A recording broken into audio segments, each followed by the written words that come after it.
रामचरितमानस के इस भाग में नारद जी प्रभु के पास जाते हैं और प्रभु की माया से ही वशीभूत होकर श्राप दे डालते हैं कि जाओ तुम मनुष्य बनोगे और पत्नी के वियोग में रहोगे और बंदर ही तुम्हारी सहायता करेंगे। जब प्रभु ने अपनी माया हटाई तब नारद जी को ज्ञान हुआ कि उन्होंने क्या कह दिया। तुरंत ही प्रभु के चरणों में जा पड़े और क्षमा मांगने लगे। तब भगवान ने कहा कि नारद, तुम्हें दुखी अथवा भयभीत होने की, ग्लानि करने की कोई ज़रूरत नहीं, क्योंकि यह सब मेरी ही इच्छा से हुआ है। तो आइए अब रामचरितमानस के इस सुंदर प्रकरण को पढ़ते हैं। पुनि जल दीख रूप निज पावा, तदपि हृदय संतोष न आवा। फरकत अधर कोप मन माही, सपदि चले कमलापति पाही। मुनि ने फिर जल में देखा तो उन्हें अपना असली रूप प्राप्त हो गया, तभी उन्हें संतोष नहीं हुआ। उनके होठ फड़क रहे थे और मन में क्रोध भरा था। तुरंत ही वे भगवान कमलापति के पास चले। देहऊँ श्राप की मरिहऊँ जाई, जगत मोरी उपहास कराई। बीच ही पंथ मिले दनुजारी, संग रमा सोई राजकुमारी। मन में सोचते जाते थे, जाकर या तो श्राप दूंगा या प्राण दे दूंगा। उन्होंने जगत में मेरी हंसी कराई। दैत्यों के शत्रु भगवान हरि उन्हें बीच रास्ते में ही मिल गए। साथ में लक्ष्मी जी और वही राजकुमारी थी। बोले मधुर वचन सुरसाई, मुनि कह चले बिकल की नाई। सुनत बचन उपजाति क्रोधा, माया बस न रहा मन बोधा। देवताओं के स्वामी भगवान ने मीठी वाणी में कहा, हे मुनि, व्याकुलता की तरह से कहाँ जा रहे हैं? यह शब्द सुनते ही नारद को बड़ा क्रोध आया। माया के वशीभूत होने के कारण उनके मन में चेत न रहा। पर संपदा सकहु नहीं देखी, तुमरे ईर्षा कपट विसेखी। मथत सिंधु रुद्र ही बौरायहु, सुरन प्रेरि विषपान करायहु। मुनि ने कहा, तुम दूसरों की संपदा नहीं देख सकते, तुम्हारे ईर्ष्या और कपट बहुत हैं। समुद्र मथते समय तुमने शिव जी को बावला बना दिया और देवताओं को प्रेरित करके उन्हें विषपान कराया। असुर सुरा विष संकर ही, आपुरमा मनि चारु। स्वार्थ साधक कुटिल तुम, सदा कपट व्यवहार। असुरों को मदिरा और शिव जी को विष देकर तुमने स्वयं लक्ष्मी और सुंदर कौस्तुभ मणि ले ली। तुम बड़े धोखेबाज और मतलबी हो, सदा कपट का व्यवहार करते हो। परम स्वतंत्र न सिर पर कोई, भावई मन ही करहु तुम सोई। भले ही मंद मंदे ही भल करहु, विस्मय हरस नहीं कछु धरहु।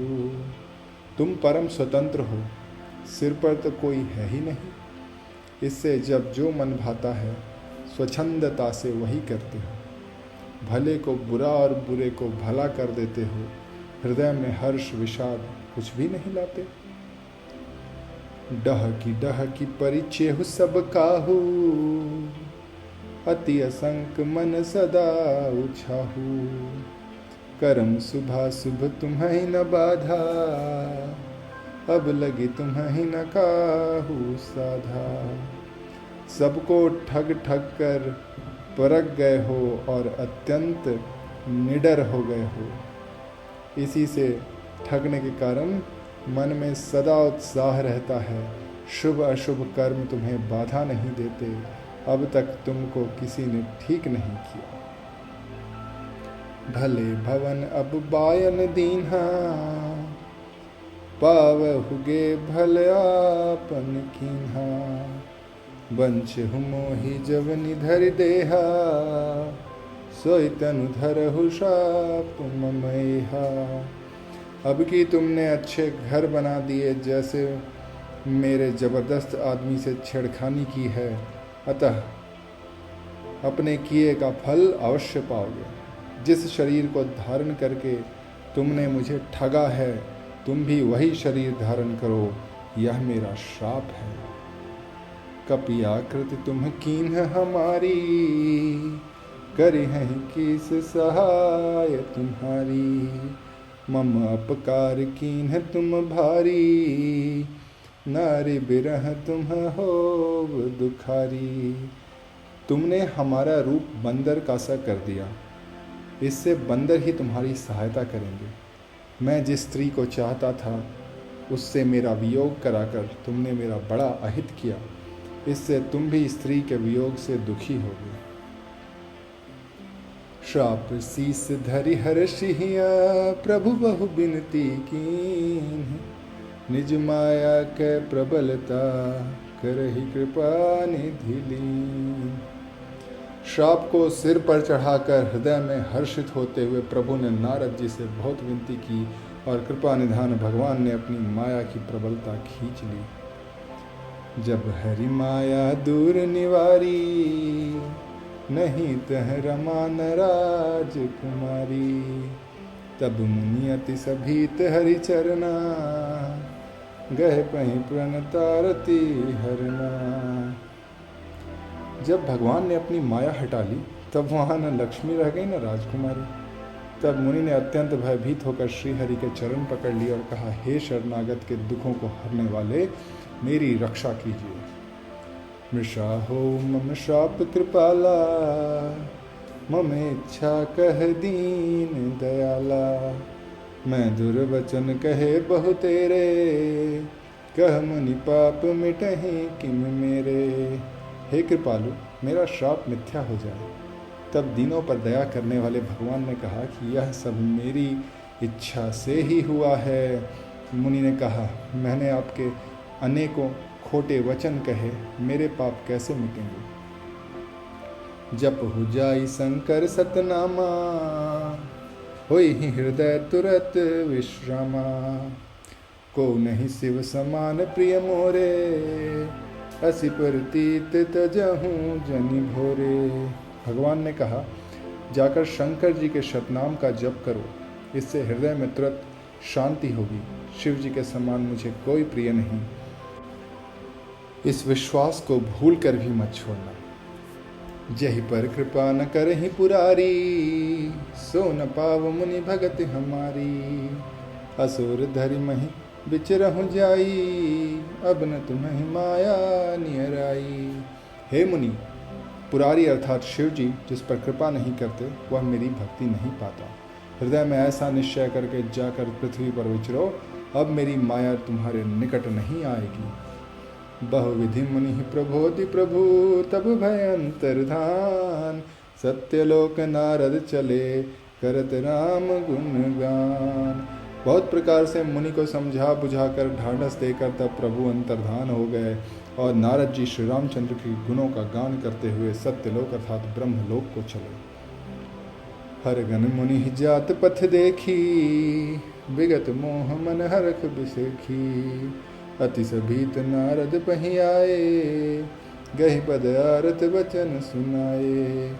शिव जी के गणों ने जब मुनि को मोह रहित और मन में बहुत प्रसन्न होकर मार्ग में जाते हुए देखा, तब वे अत्यंत भयभीत होकर नारद जी के पास आए और उनके चरण पकड़कर दीन वचन बोले। हर गण हमन विप्र मुनि राया, बड़ अपराध कीन्ह फल पाया। शाप अनुग्रह करहु कृपाला, बोले नारद दीन दयाला। हे मुनिराज, हम ब्राह्मण नहीं, हम शिव जी के गण हैं। हमने बड़ा अपराध किया जिसका फल हमने पा लिया। हे कृपालु, अब श्राप दूर करने की कृपा कीजिए। दीनों पर दया करने वाले नारद जी ने कहा, निश्चर जाई हो तुम दो, वैभव विपुल तेज बल हो। भुजबल विश्वज तब तुम जइया, धरि हैं विष्णु मनुज तनु तहिया। तुम दोनों जाकर राक्षस हो, तुम्हें महान ऐश्वर्य, तेज और बल की प्राप्ति हो, तुम अपनी भुजाओं के बल से सारे विश्व को जीत लोगे, तब भगवान विष्णु मनुष्य का शरीर धारण करेंगे। समर मरन हरि हाथ तुम्हारा, होई हूँ मुकुट न पुनि संसारा। चले जंगल मुनि पद सिर नाई, भय निशाचर काल ही पाई। युद्ध में श्रीहरि के हाथ से तुम्हारी मृत्यु होगी, जिससे तुम मुक्त हो जाओगे और फिर संसार में जन्म नहीं लोगे। वे दोनों मुनि के चरण में सिर नवाकर चले और समय पाकर राक्षस हुए। एक कल्प यही हेतु प्रभु लीन मनुज अवतार। सुर रंजन सज्जन सुखद हरिभंजन भूवि भार।